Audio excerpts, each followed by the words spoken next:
Have you ever wondered how far you can go? Are you in position to succeed and get money? The time is now. We're here to make this happen together. Let's go. Hello everyone, it's 𝐤𝐸𝐤 and welcome back to my channel. Here on Succeed and Get Money, I have one goal, and that's to help you to do just that. Let's talk about 2022 and putting it behind you. We're approaching a new year. 2023 is going to be your time, and the only way you're going to accomplish your goals of starting a new business or catapulting your existing business is if you train your mind for success. So in this video, we're going to talk specifically about how to manifest your dreams and why you may have failed in the past.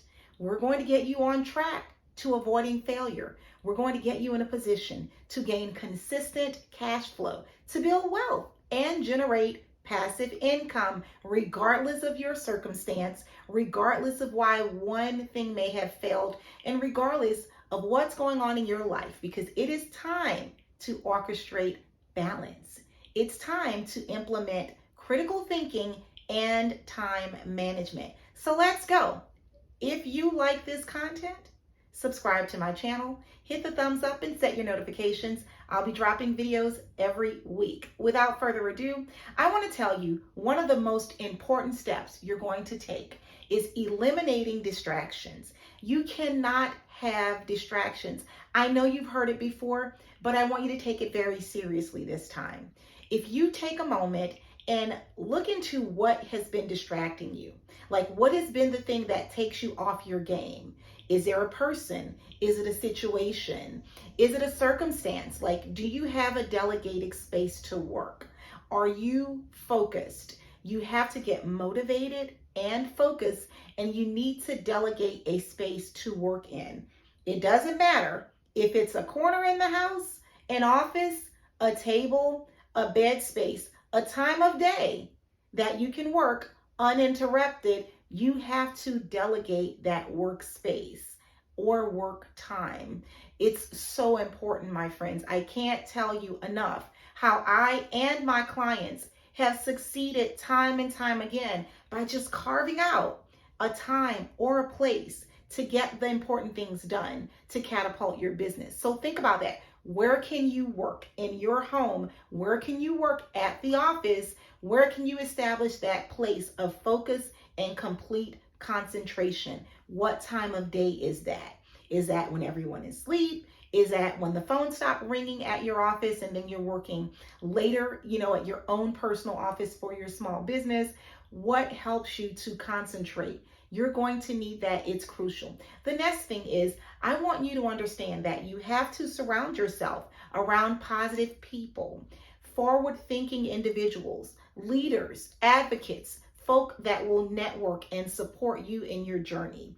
If you're constantly hearing negative feedback or doubtful sort of opinions, then you're not giving yourself a chance to grow, simply because the people around you are feeding this into your mind.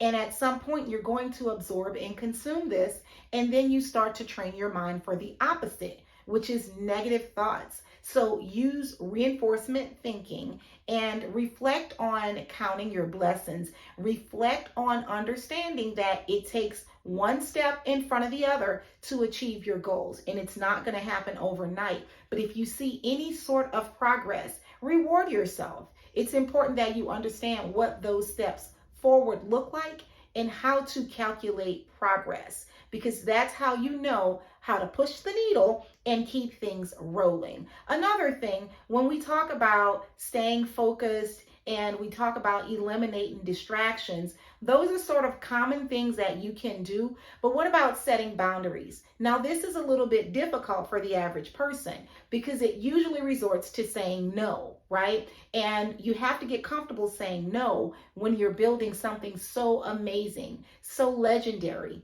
like your business. When you set boundaries, you have to decide when you're going to be casual about answering the phone, when you're going to go out and hang out, when you're going to have date nights or off times, vacations, when you're going to sleep late. You have to start setting boundaries for yourself and for others. So let's talk about family, friends, colleagues, peers, constituents, coworkers. Whenever you're setting boundaries, you have to say to yourself, okay, so this is the time that I'm going to work. This is the space and the place that I'm going to work. These are my goals. With having those goals, you have to get other people to understand that this is your world and this is what you're focused on. And if they see you're disciplined enough to focus on it, and if they understand how important it is to you, they're going to respect that.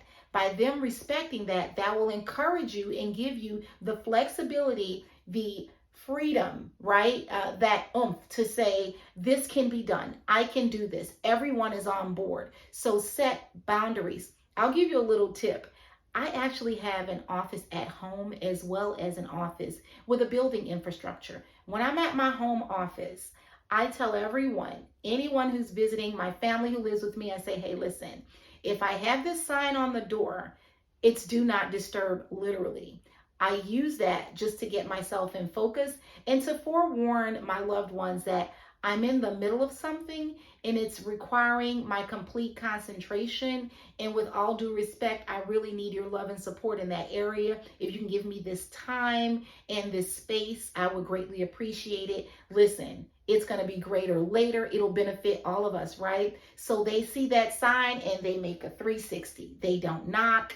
They don't ask one more question. They don't text. They don't call. They respect the game. And I love that. And I have to say thanks when my family does that. And you want to set boundaries and get them on board of this plan of action that you're putting in place. Let's talk about goals. Now, when we talk about setting goals, you have to set goals for yourself and you want to hold yourself accountable, my friends. In order for you to achieve those goals, whether they are your 6-month goal, your 1-year goal, your 2-year goal, or your 5-year goal, in order to achieve them, 1, you got to write it down and make it plain, right? And number 2, you want to act on it. That's why we call it a plan of action.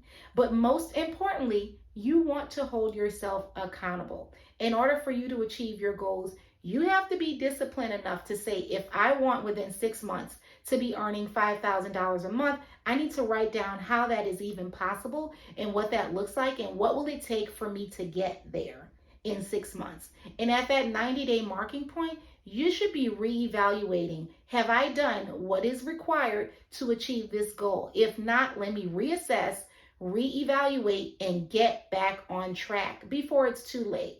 And then look at your 1-year projection while you're on the path to achieving your 6-month goal so that you're not wasting time getting to that marking point before you can get a glimpse of what needs to be done. So I hope that this has been helpful for you. And again, in this community with Succeed and Get Money, we're going to do it together. Subscribe to my channel, my friends. Drop comments. Let me know in the description if there's other content that I can create for you. I'd be glad to do that, but I need to hear from you so that we know that we're going in the right direction and giving you the resources and tools you need to succeed and get money. Thanks for watching. I'll see you on the next video.